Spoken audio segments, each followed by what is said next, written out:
हमारे साथ जुड़ रहे हैं इस खबर पर मजीद अपडेट के साथ। वसीम, ये बताइएगा तकरीब में कब पहुंचेंगे और संग बुनियाद वजीर आला उद्धव ठाकरे इसकी कब रखेंगे?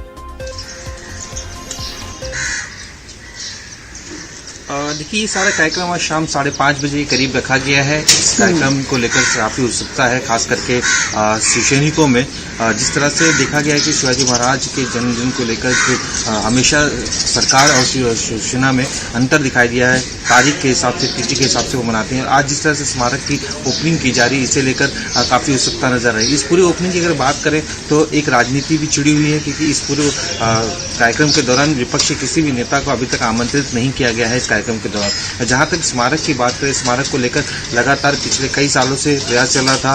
कई तरीके से अड़चने आई, उनसे दूर की गई है। और जिस तरह से देखा गया, पिछले बजट में 400 करोड़ रुपया इस पूरे स्मारक के लिए प्रावधान किया गया है। तो ये 2 चरण में काम होने वाला है। सबसे पहला जो चरण होगा उसमें MMRDA काम करेगी, जिसके लिए 250 करोड़ का जो प्रावधान है वो होगा। इसके दौरान जो बचे हुए जो काम है, जिसमें लेजर राइटिंग है, लाइब्रेरी बनाना है, बाला साहब ठाकरे की जो स्पीच होगी, उन सब चीज़ों के लिए जो इकट्ठा की जाएगी, उसके लिए 150 करोड़ खर्च की जाएगी।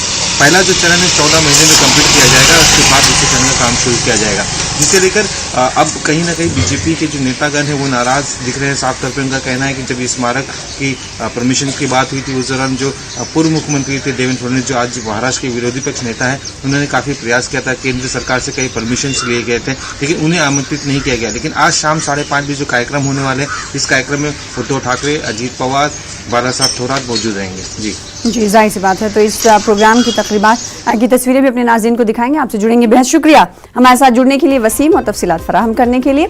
आज अपने आधार नंबर से पैन नंबर को